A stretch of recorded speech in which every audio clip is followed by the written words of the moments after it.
नमस्कार, मैं संजय सनम यूट्यूब के सभी व्यूवर्स का हृदय से अभिवादन करता हूं। व्यूवर्स, पिछले कुछ दिनों से राजनीतिक धमाचौकड़ी चल रही है और मैं भी आपके सामने राजनीतिक के समीकरण प्रत्याशियों के साक्षात्कार आप तक पहुंचा रहा हूं।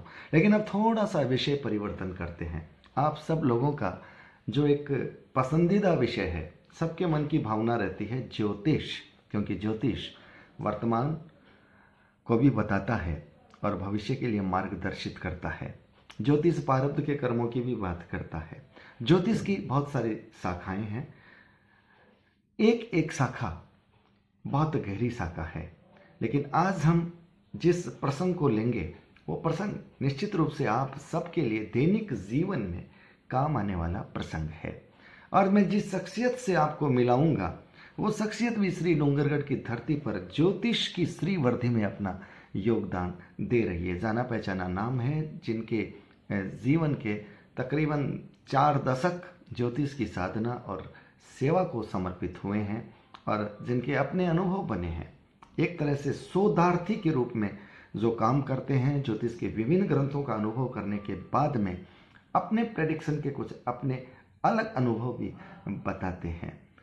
जी हाँ, आज हमारे साथ जुड़ रहे हैं श्री डूंगरगढ़ की धरा से श्रीमान जसकरणजी सिंह जी। माफी चाहूँगा, श्री डूंगरगढ़ की धरा से श्री सुमेरमल जी सिंह जी। जाना पहचाना नाम है बंधुओं। ज्योतिष के क्षेत्र में यहाँ के लोग इन्हें बहुत अच्छी तरह से जानते हैं। सिर्फ यहाँ के लोग ही नहीं बल्कि राजस्थान और इंडिया भर में भी जहाँ एक बार इनका परिचय हो गया वहाँ पर फिर लोग इनके मुरीद हो जाते हैं और इसे विद्या कहते हैं। माँ सरस्वती का आशीर्वाद है। तो आइए मिलते हैं श्री सुमेरमल जी सिंह जी से और विषय है मुहूर्त। यानी हम सब जानते हैं कि हमको अक्सर जब जीवन में महत्वपूर्ण काम करते हैं, चाहे यात्रा प्रवास हो या कोई नई चीज़ का शुभारंभ हो, उद्घाटन हो, तब हमारे दिमाग में तुरंत बात आती है कि मुहूर्त कौन सा अच्छा होता है। और हम आम तौर पर कैलेंडर पलटते हैं, चौघड़िया देखते हैं और हम ये देखते हैं ये शुभ का है, ये अमृत का चौघड़िया है और हम उसमें निकल जाते हैं। लेकिन वास्तव में वो मुहूर्त नहीं होता। जी हाँ, आप भी आश्चर्य कर रहे होंगे कि मैं आपको क्या बता रहा हूँ, लेकिन इसकी विवेचना हम इस विषय के स्पेशलिस्ट विशेषज्ञ श्रीमान सुमेरमल जी से करेंगे। सुमेरमल जी किस तरह से मुहूर्त को एनालिसिस करते हैं, उसका विश्लेषण करते हैं और किस तर्क के साथ करते हैं, वो सुन करके आप मुरीद हो जाएंगे। आप भी मान जाएंगे कि हाँ, हम सिर्फ चौघड़िया देख करके गलत कर रहे थे। मुहूर्त की पद्धतियाँ अलग होती है और उसमें किस तरह से वो समय, शुभ का समय निकाला जाता है। आइए चलते हैं श्रीमान सुमेरमल जी सिंह जी के पास। सुमेरमल जी, बहुत बहुत स्वागत डिजिटल फर्स्ट न्यूज में। आपने अपना समय दिया, इसके लिए आभार। आप यहाँ के जाने माने ज्योतिष परामर्शक, ज्योतिषविद हैं और आपका बहुत बड़ा अध्ययन है, ये हमें पता चला है। इसलिए आप से साक्षात्कार लेते हुए हमें भी बड़ा गर्व और गौरव महसूस हो रहा है और हमारे व्यूवर्स के लिए भी ये बहुत सुनहरा मौका है कि वो आपको सुन रहा है। सुमेरमल जी, मुहूर्त के बारे में एक आम तौर पर प्रचलन है कि लोग चौघड़िया देखते हैं, शुभ का, चल का, लाभ का, अमृत का, और अमृत और लाभ और सुख को सबसे पहले वो पकड़ते हैं और जब वो नहीं मिलता तो चल वाले में भी चल पड़ते हैं। तो आप ये बताइए कि क्या ये पद्धति सही है या मुहूर्त की कौन सी पद्धति होनी चाहिए जिससे व्यक्ति स्वयं निर्धारण करके अपना वो समय निकालकर अपने काम में लग जाए? जी बिल्कुल।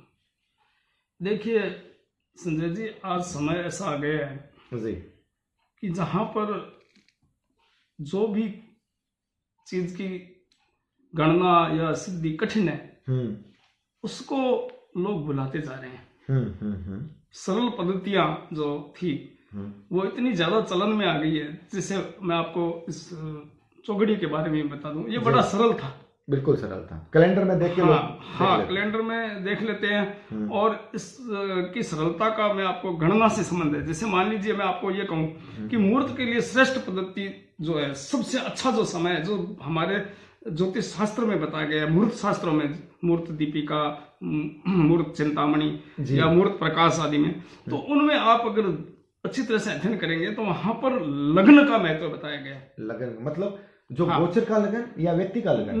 गोचर का लगन। गोचर का भाई लगन। आज जो हर अपने 24 घंटों में 12 लग्न हमेशा चलते रहते हैं, पृथ्वी घूमती है। बिल्कुल। और जो पृथ्वी के पूर्व दिशा की क्षितिज का जो भाग होता है वो लग्न कहलाता है। जी जी। वहां पर लग्न उदय होता है जी। तो उसका महत्व बताया गया है।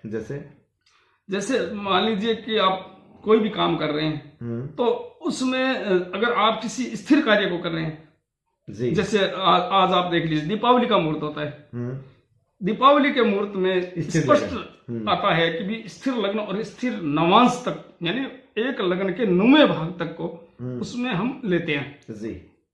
अच्छा पंचांग होगा अगर आपके, तो उसमें वास्तव में लिखा होगा कि भी ये दिवाली के मुहूर्त का प्रदोष काल में और इस समय में वृषभ लगन है और ये 2:12-13 का वो जो समय होता है उसमें नवांश भी स्थिर है, कुंभ का नवांश है या वृषभ का नवांश है। बिल्कुल। उसमें आपको माँ लक्ष्मी की पूजा करनी है और वो 12 राशियों के लिए, सबके लिए उपयुक्त होता है। उसमें अलग अलग राशियों के लिए जो आजकल ये बताया जा रहा है कि साहब आपकी राशि से तो ये लगन है, वो 30 चौथे 8वें या 12वें आ रहा है तो आप उसमें ये पूजा नहीं कर सकते, ऐसा नहीं है वास्तव में। 12 ही राशियों के लिए, समस्त लोगों के लिए, उनके नाम चाहे कोई भी हो, सबके लिए वो मुहूर्त एक उपयुक्त है जी। और उसी में उसको करना होता है। अब रहा है कि साहब आपने चौगड़िया की जो बात की है, मैं आपसे विनती करती हूँ, चौगड़िया बड़ा आसान था गिनने में। एक जिसको हम अमृत का चौगड़िया कहते हैं वो सोम यानी चंद्रमा का है। तो इस तरह से हर बार का, जैसे रवि का उद्वेग का हो गया, मंगल का है वो रोग का कहते हैं, बुध का चौगड़िया को लाभ का कहते हैं, बृहस्पति के चौगड़ियों को शुभ का कहते हैं, शुक्र के चौगड़ियों को चल का कहते हैं और शनि के चौगड़ियों को काल का कहते हैं। ठीक है। ये काल वगैरह नाम जो दिए गए हैं वो नाम दिए गए हैं। वास्तव में अगर हम ये समझें तो चौगड़िया क्या है, वार यानी उस ग्रह को प्रतिबिंबित करता है। अगर मैं कहता हूं काल का चौगड़िया है तो यानी उस समय में शनि की मौजूदगी है जी काल में, ऐसा मानो आप। मैं कहता हूं उद्वेग का चौगड़िया है तो उसका मतलब सूर्य की उस समय में बात हो रही है जी। तो चौगड़िया चूंकि वो इस तरह से वार से निर्धारित हो गया, फिर गिनती में आसानी थी।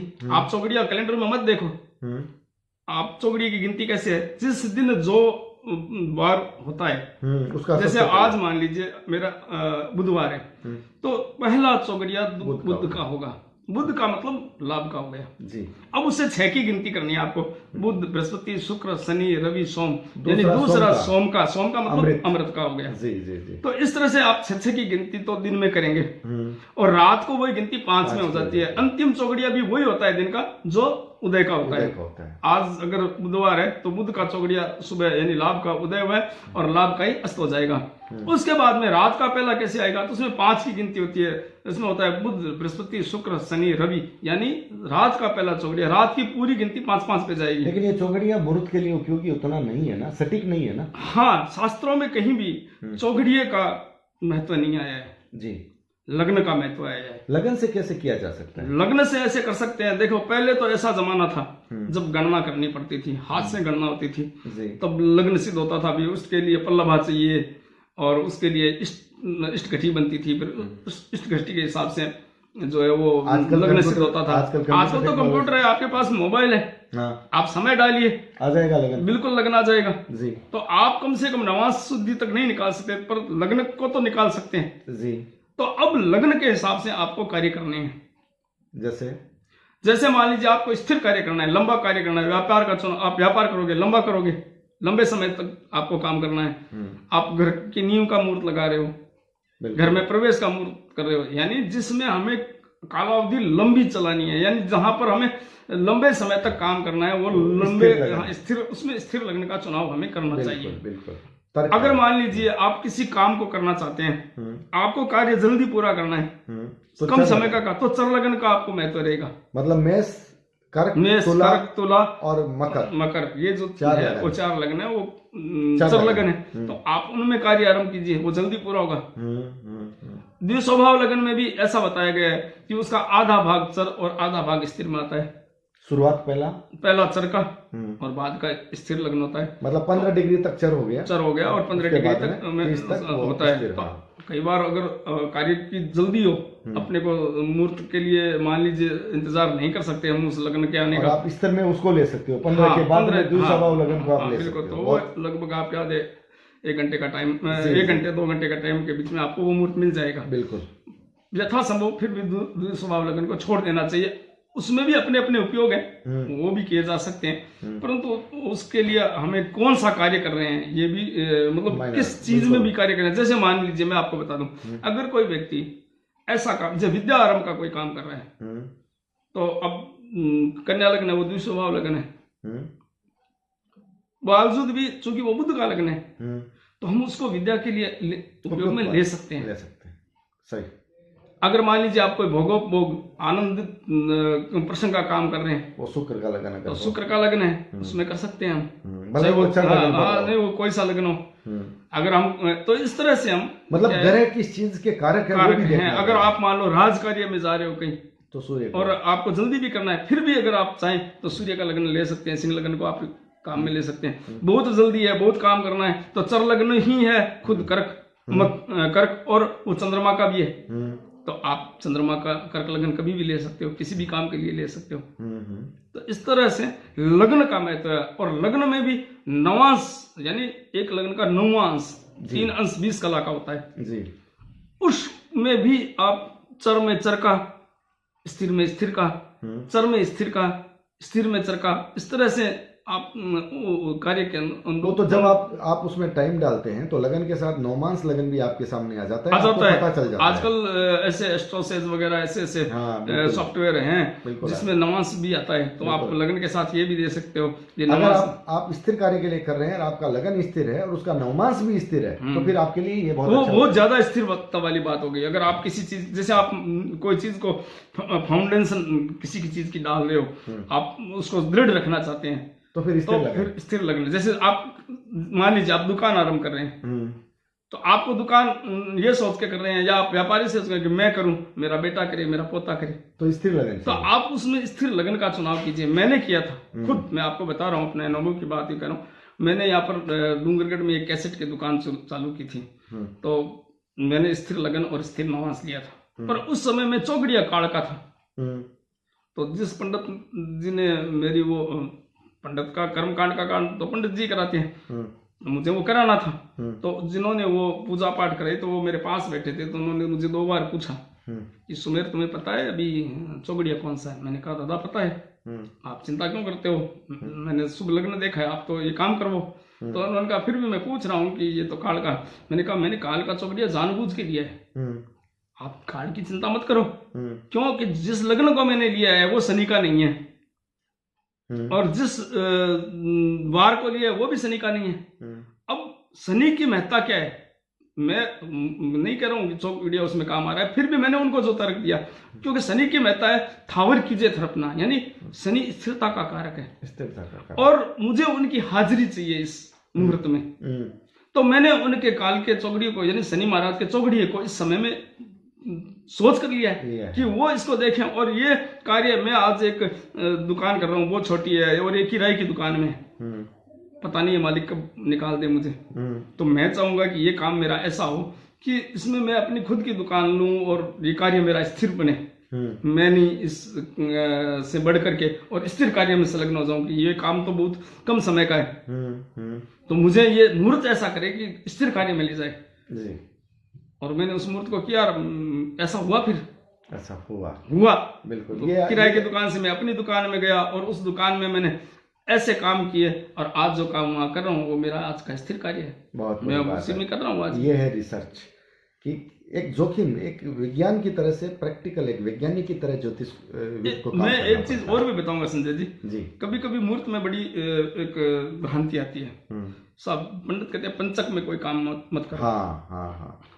अब पंचक माने कुंभ और मीन राशि का जब समय आता है तो पंचक होता है। जी। और ये 2 राशियों का समय तो आएगा ही और लगातार आता है, क्योंकि दोनों राशियां पास होती है, 5-1 दिन का लगभग समय हो जाता है, 2.5 दिन चंद्रमा एक राशि में रहता है। बिल्कुल।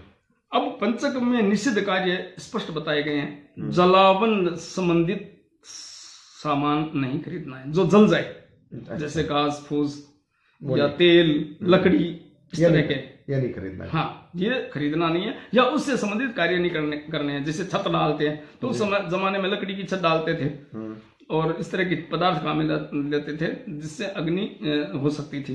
तो उसके लिए पंचक में वर्जित किया गया था। अग्नि दुर्घटना का भय आ जाता है, भय आ जाता है, सीधी सी बात है। उसमें ऐसा कुछ सोचा होगा उन्होंने, तो ये पंचक में वर्जित किया गया।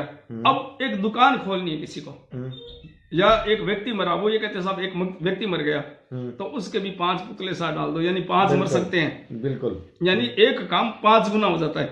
एक तर्क ये भी देते हैं, बिल्कुल देते हैं। तो मैं ये कहता हूँ, मैंने बहुत द्विपुष्कर योग, त्रिपुष्कर योग भी इसमें आ जाते हैं। हाँ, वो अलग बात है। पर मैंने एक तर्क दिया पंडितों को, मैंने इनके पास बैठा, मैंने बहुत लोगों को पंचक में दुकान के मुहूर्त दिए। मैंने कहा आप तो पंचक में क्यों 5 दुकान होगी? तो हाँ, मैं यही कहता हूँ, दुकानें किसी की नहीं उठी है, आज तक वो कार्य कर रहे हैं, उनके कार्य में वृद्धि हुई है।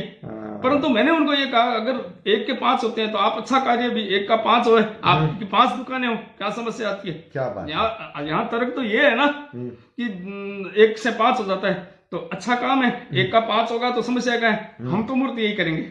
और मैंने करवाया वो मूर्त, और आज भी वो दुकानें बहुत अच्छी चल रही है, बहुत अच्छी। और उन्होंने व्यापार में तरक्की की है। किसी की 1 की 2 दुकान हो गई, किसी की 5 भी हुई होगी, मैं सबसे मिला नहीं हूँ। परंतु मेरे पास कोई बुलाना ये नहीं है, या मेरा कोई क्लाइंट ये कहते हुए मेरे पास नहीं है कि आपने क्या मूर्त दिया, उस मूर्त में वो कार्य सफल नहीं हुआ। बहुत सुंदर। इसके अलावा भी मैं एक बात कहूंगा, व्यापार के लिए मूर्त बहुत पूछते रहते हैं, खासकर हम तो बनिए हैं, हमारे तो काम ही व्यापार का है। व्यापार मूर्त में एक बहुत बड़ी भ्रांति चलती है।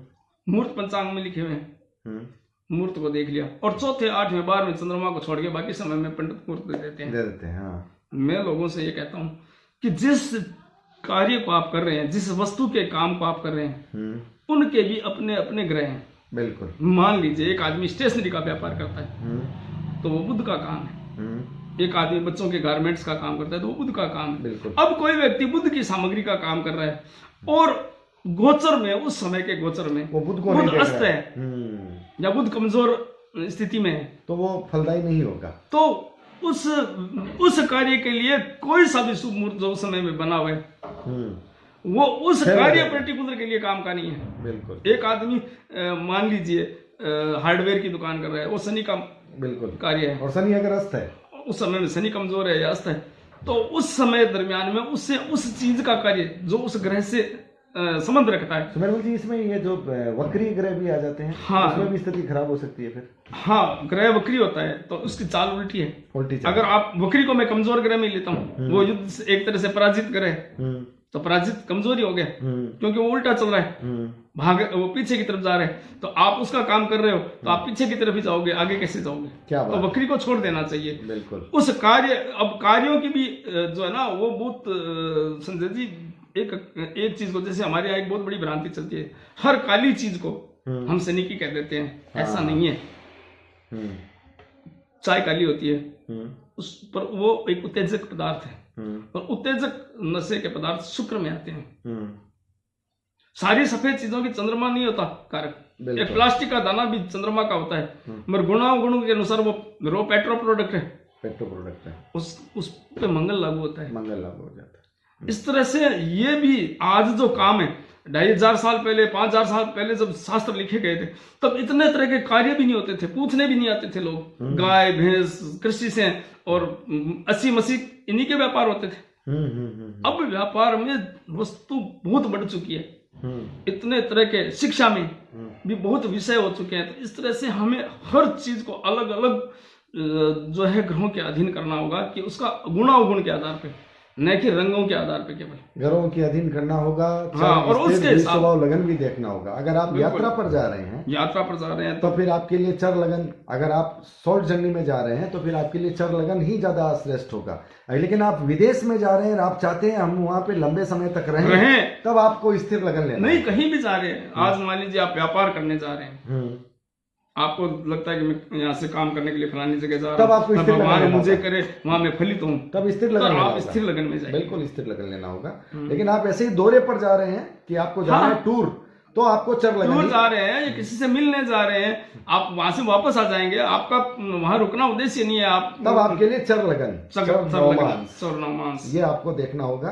और उसके साथ साथ आपको ये देखना होगा आप किस काम के लिए जा रहे हैं, उस काम का ग्रह कौन सा है, वो कहाँ पे बैठा है, उसकी स्थिति क्या है, वो कहीं वक्री तो नहीं है, वो कहीं अस्त तो नहीं है, वो कहीं हारा हुआ पराजित तो नहीं है। ये चीजें आपको जरूर देखनी होगी। सिर्फ उस ग्रह का बल देखें, उस ग्रह का बल देखना होगा। बल में कमजोर है किसी भी प्रकार से तो वो कार्य न करें ना आप। करें। इसके अलावा मैं आपको एक और भी कहूंगा, मैं पंडितों के साथ बैठता हूँ कई बार, तो मैं कहता हूँ आप दिशाशूल की बात करते हो, जी, ठीक है, पूर्व दिशा में सोमवार को नहीं जाना है, नहीं जाना है, हाँ हाँ, दिशाशूल है साहब, दिशाशूल है तो आप वर्जित कर देते हो। मैं ये कहता हूँ एक मुहूर्त में हमारे पास एक बहुत अच्छी चीज भी दी हुई है, वो है गोरख पतड़ा। अच्छा, है, उस गोरख पतड़े को अगर कोई देखे, हर पंचांग में लगभग होता है, होता है, उसमें तिथि के अनुसार और माह और तिथि के संयोग से उन्होंने मुहूर्त लिखे हैं जी, उसमें 4 प्रहर है और 4 दिशाएं दी गई है, जी, किस माह की किस तिथि को किस दिशा में कैसे फल मिलेंगे, ये दिया हुआ है। वो ये दिया हुआ है। मैं अपने एकदम अनुभव से बता दूं, मैंने इसका खूब प्रयोग किया है, साधु संत महात्माओं को भी, हमारे जैन मुनियों को, तो मैंने उसमें से बहुत मुहूर्त बताए हैं। और आपको लगता है वो सफल हुए हैं? अच्छा है। बिल्कुल, बिल्कुल, इतना अच्छा होता है। मैं आपको बता दूं, अगर कोई व्यक्ति एवं मान लीजिए कि जा रहा है और उस मान लीजिए पूर्व की यात्रा कर रहा है और उस पंचांग में लिखा है भी इस तिथि को पूर्व यात्रा में लाभ है या द्रव्य लाभ है या शुभ है या सुख है, उसने वो देख लिया, फिर उसके 4 प्रहर के भी फल दिए हैं, तो उसमें से भी जो शुभता के प्रहर का समय का चुनाव करे वो यात्रा में जाने के लिए, हो सकता है उस समय में चौगड़िया खराब भी हो, फिर भी उसको करना चाहिए। बिल्कुल, वो अगर मेंटेन करना। और उसमें एक चीज और जोड़ लेते हैं, मैं तो उसको भी जोड़ता हूँ, अगर कोई कहता तो मुझे तो इतना शुभ मुहूर्त चाहिए कि मुझे आप कहोगे उसी दिन उसी समय रवाना हो जाऊंगा, मुझे आगे पीछे कुछ सोचना ही नहीं है, आप कहते हो वैसा कर लूंगा, तो मैं कहता हूँ फिर एक सन्मुख या दाहिने चंद्रमा का भी साथ में चुनाव कर लो उस मुहूर्त में, और आप चले जाओ। उसमें प्रहर का समय होता है, उसमें घंटों का या लग्न का भी नहीं देखना, उस प्रहर में कोई सा भी लग्न आता हो, आप चले जाइए। उस मुहूर्त में गुरु मत्स्येंद्र नाथ जी ने गोरखनाथ जी को ये कहा है कि ये मुहूर्त राज है और ये सिद्ध है, और इसको अगर आप जीवन लेते हैं समय के आप मुहूर्त में इसको लेते हैं, तो इसमें चंद्र, घात, वार, योगिनी, दिशाशूल आदि अन्य जो भी गलत बताया गया है उन सब का परिहार हो जाता है। ये कुछ भी आपको सताते नहीं है। ऐसा इतने बड़े जो हमारे हम मानते हैं गोरखनाथ जी को, और ये गुरु गोरखनाथ जी और मत्स्येंद्र नाथ जी के संवाद के रूप में ने चंद्रमा की बात कही, सम्मुख और दाहिना। आप शायद थोड़ा सा कंफ्यूज हो सकते हैं, सम्मुख किसे कहते हैं, दाहिना किसे कहते हैं। मैं थोड़ा सा क्लियर कर दूं। जैसे 1, 5, 9 ये पूर्व के लिए चंद्रमा को अच्छा माना जाता है, और इसका जो दाहिना हुआ है वो 2, 6, 10 मतलब दूसरी राशि वृषभ राशि, कन्या राशि और मकर राशि, इसे दाहिना माना जाता है। तो ठीक इस तरह से आप इसको ध्यान में रखिएगा। 3, 7, 11 पश्चिम का माना जाता है, 4, 8, 12 उत्तर का माना जाता है। अगर आप पश्चिम यात्रा कर रहे हैं, आप पश्चिम में जा रहे हैं तो आपको मिथुन, तुला और 3, 7, 11 कुंभ, ये चंद्रमा आपका सम्मुख है। अगर आपका चंद्रमा बलवान है तब भी बहुत दोषों का परिहार हो जाता है। चंद्रमा आपका मजबूत रहना चाहिए। हम आम बोलचाल में ये बात बोल देते हैं, आपका चंद्रमा बलवान है, तो किसी से लड़ते हैं तब भी बोलते हैं चंद्रमा सोच लीजिए, तो इसका मतलब चंद्रमा का इतना बड़ा महत्व है। बिल्कुल ये महत्व है। और एक मैं कहता हूँ कि जब सोम का चौगड़िया आप ले रहे हो अमृत का, और आप प्रयाण कर रहे हो पूर्व दिशा की तरफ, तो आप दिशा सुन ले रहे हो, आप दिशा सुन ले रहे हो। बिल्कुल बिल्कुल बिल्कुल। अगर सोम की होरा लेते हो, एक होरा भी बताई गई है हमारे में, होरा का भी महत्व आया है, और वो चौगड़िया से ज्यादा बलवान मानी गई है। लगभग यूं मानिए 1 घंटे की एक होरा होती है। मैं आपको ये भी बता दूं कि जो होरा इत्यादि के जो समय बताए गए हैं, जैसे एक राहु काल का भी समय बताते हैं, उसको भी अशुभ मान करके लोग मुहूर्त छोड़ देते हैं, लेकिन उसमें कई बार अभिजीत मुहूर्त भी आ जाता है। हाँ आता है, मैं अभिजीत का भी महत्व बताऊंगा आपको। पहले ये बात आपको पूरी कर दूं कि होरा में ये लिया गया है कि भी साहब आप सूर्योदय से 1-1 घंटा की एक होरा होती है जी। मैं आपको ये बताता हूँ कि ये जो भी समय बताए गए हैं, ये मेरिडियन यानी एक माध्यम समय, जिसमें 12 घंटे को समय मान लिया गया है दिन का और 12 घंटे रात का, इसलिए 1-1 घंटा बांट दिया गया है। जबकि ये दिनमान के हिसाब से छोटे बड़े भी होते हैं। जैसे मान लीजिए आज राजस्थान में 10.5 घंटे का दिन रह जाएगा, तो रातें बड़ी होती है। तो आपको उस दिन से रात तक में जितने होराएं होती है, जितने जैसे चौगड़िया का करते हैं हम, वो आपको टाइम माइनस करना पड़ेगा। बिल्कुल। तो उस हिसाब के हिसाब से आप जो है वो समय होता है, उसकी 1-1 होरा मान लो आप जी। एक और होरा की गिनती भी 6 से है जी। तो उस होरा का उपयोग आप कर सकते हो। चंद्रमा की होरा आमतौर पर सभी चीजों के लिए अच्छी होती है। सूर्य की होरा है वो सरकारी काम के लिए, टेंडर आदि भरने के लिए, राजकार्यों के लिए उपयुक्त होती है। और मंगल की हो रहा है, वो किसी साहसिक कार्य के लिए आप जा रहे हो, किसी से मान लीजिए आपका झगड़ा है, विवाद है, या कोर्ट में आपके काम है, कोर्ट की लड़ाई के लिए आप आज की सुनवाई है और आप घर से जा रहे हो, तो आप मंगल की होरा में निकलो। बुध की हो रहा है, वो विद्या के लिए जा रहे हैं, किसी व्यापार के लिए जा रहे हैं, व्यापारिक बातचीत के लिए जा रहे हैं, किसी वाक्पटुता का काम है, ये चीजों में तो आप बुध की होरा लीजिए। बृहस्पति की हो रहा, आप अगर शुभ कार्यों में किसी भी में जा रहे हैं, जैसे शास्त्र का है, अध्ययन करना है, ज्ञान है, गुरु का दर्शन करना है, गुरु दर्शन के लिए हमारे लोग बहुत जाते हैं, वो कहते हैं साहब मोट बताओ, तो साहब गुरु की हो रहा में आप गुरु दर्शन के लिए जाइए। बिल्कुल। शुक्र की हो रहा, आप सैर सपाटे के लिए जा रहे हैं, भोग विलास के लिए जा रहे हैं, होटल में खाने के लिए जा रहे हैं, एंजॉय। तो शनि की हो रहा, ये बहुत जोरदार हो रहा है। शनि के लिए लोग भयभीत रहते हैं। मैं आपको ये कह दूं कि शनि से अच्छा कुछ नहीं है। आपको जहां भी स्थिरता लानी है, कार्य में आंतरिक भीतरी स्रोत का आनंद लेना है, आत्मिक आनंद का अनुभव लेना है, आपको ध्यान में डूबना है, तप में, आध्यात्मिक क्रियाओं में जाना है, तो आप शनि से अच्छा कुछ मत मानो। क्या बात है। आंतरिक आध्यात्मिक रूप में जहां आपको तप, ध्यान और भीतर से ध्यान में जाना है आपको, तो आप शनि की होरा का उपयोग करो। ये बहुत मतलब तर्क के साथ सिंह जी ने अपनी बात को रखा है। ये एक चीज अपन थोड़ा सा और ले लेते हैं, अभिजीत मुहूर्त। और अभिजीत मुहूर्त बहुत अच्छा मुहूर्त है। अभिजीत मुहूर्त को, अभिजीत माने क्या, जब सूर्य हमारे ठीक सर पे होता है, जिस स्थान, यानी उस समय में सूर्य भगवान हमारे आकाश में ठीक मध्य बिंदु पर है, जहां हम उस समय मौजूद हैं जी। मैं डूंगरगढ़ में मौजूद हूँ, उसका समय अलग अलग हो सकता है। कलकत्ता में आपके 1 घंटे का अंतर है, वो जो अभिजीत 11:30 बजे आएगा, वो यहाँ लगभग 12:30 आएगा, क्योंकि वहां पर सूर्योदय जल्दी होता है। तो वो 11:30 बजे मान लीजिए आपके कलकत्ता में मध्य में आता है, वो डूंगरगढ़ आता है तो 12:30 बजेंगे, क्योंकि वहां उदय लेट हुआ है।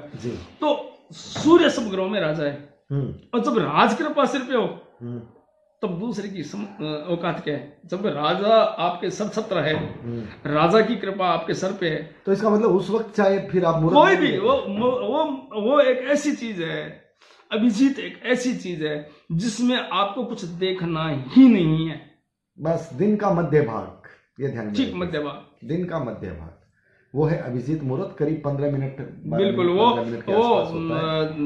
उसमें आपको फिर कुछ नहीं देना। इसमें भी एक चीज है, अभिजीत में भी मैं ये कहूंगा कि उसमें 24 मिनट आगे और पीछे का समय दिया होता है, तो उसकी भी रेखाएं होती है, कुछ अशुभ रेखा भी आती है। तो मैं आमतौर पर कहता हूँ कि ठीक जो मध्य भाग आता है, हम सूर्यास्त में से सूर्योदय घटाएं, उसका आधा कर दें, फिर सूर्योदय में जोड़ दें, तो वो आ जाएगा अभिजीत मुहूर्त। उसके 24 मिनट, जैसे मान लीजिए आपके पास समय आ गया 12:10, तो आप उसके 4 मिनट बीच के आगे पीछे के भी छोड़ दीजिए। यानी आप जो कार्य कर रहे हैं वो आप 10:06 से और 10:14 के दरमियान भी मत करिए। अच्छा। मैं ये भी कहता हूँ, क्योंकि वो वहां जो अवलिकाएं आती है, रेखाएं आती है, वो अशुभ मानी जाती है जी। इसलिए उनको छोड़ करके बाकी आप, मतलब जो मुहूर्त आ रहा है दिन का आधा करने से, जो मुहूर्त आ रहा है जैसे 12:06, हाँ ठीक मध्य आया, वो तो सेंटर है एकदम। हाँ, तो उसमें सेंटर के 4 मिनट पहले और 4 मिनट बाद का समय छोड़ दीजिए। अच्छा। और ये अभिजीत मुहूर्त रहेगा कहाँ तक, जैसे 24 मिनट पहले तक। हाँ। यानी 12:10 का है तो 24 मिनट घटा लीजिए, वहां से आरंभ होता है, तो आप चढ़ते में लीजिए, मतलब जब आरंभ हो, आरंभ से बढ़ते में लीजिए, वो ज्यादा अच्छा है। उसके 4, अगर आपको वृद्धि के काम करने हैं और अगर आपको कोई समापन का काम करना, हाँ, तो आप उतरते में लीजिए। बड़ी तर्क के साथ बहुत शानदार विवेचन श्रीमान सुमेरमल सिंह जी ने मुहूर्त विज्ञान पर अपने अकाट्य तर्क और अनुभव के आधार पर ये जो कुछ बोल रहे थे, ये सैद्धांतिक बातों के साथ साथ इनका अपना अनुभव बोल रहा था। और अनुभव जब बोलता है तो एकदम विज्ञान की तरह कसौटी पर कस कर के बात बोली जाती है। बहुत बार होता है संजय जी। मैं एक बात से आपको श्रृंगार करूंगा। हमारे जैन साधु सतियों के पास मैं बहुत जाता हूँ। आचार्य महाप्रज्ञ जी को भी मैंने बहुत बार मूर्ति है, उन्होंने एक बार मेरा नाम भी लिया है, मंत्र विद्या में भी मैंने शोध किया। तो आचार्य महाप्रज्ञ जी को एक बार डूंगरगढ़ विराज रहे थे, तो यहाँ पर एक मूर्त की बात थी कि भी ये अमुक बार और नक्षत्र के संयोग से मृत्यु योग बन रहा है। तो मुझे पूछा गया, ये 2006 की बात है, कि भाई वो यहाँ से बीकानेर जाने वाले थे, तो वहाँ के पंडित जी थे, कोई बीकानेर के वर्षा महाराज, उन्होंने उनको बताया।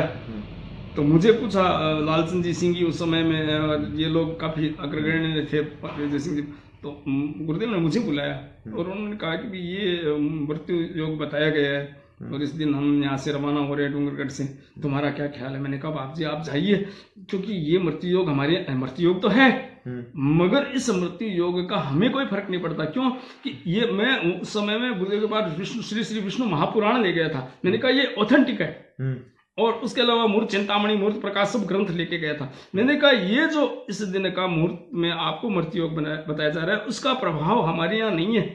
अच्छा।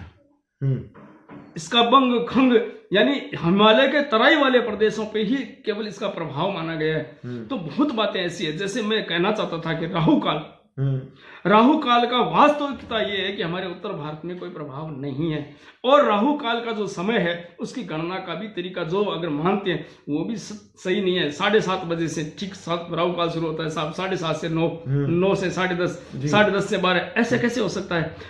अभी राजस्थान में ये स्थिति आएगी कि 7:35-40 में सूर्योदय होने लगेगा, तो जो 7:30 बजे का राहु काल शुरू हो रहा है उसका क्या होगा?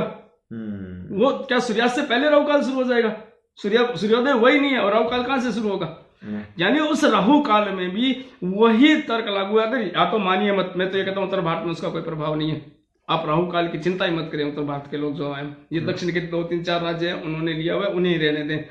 पर आ गया ऐसा प्रभाव में, अब हमारे लोग साउथ चले गए, बिल्कुल बिल्कुल, तब तक बुजुर्ग नहीं गए थे, तब तक नहीं था, अब बुजुर्ग वहां से ले आए। वैसे भी डर की बात बहुत जल्दी आती है। पर उसमें क्या होता है कि 1.5 घंटा फिक्स नहीं है, वो भी ये जैसे हमारे चौगड़िया का टाइम निकालते हैं, उसमें से अमुक चौगड़िया जो है ना वही राहु काल होता है।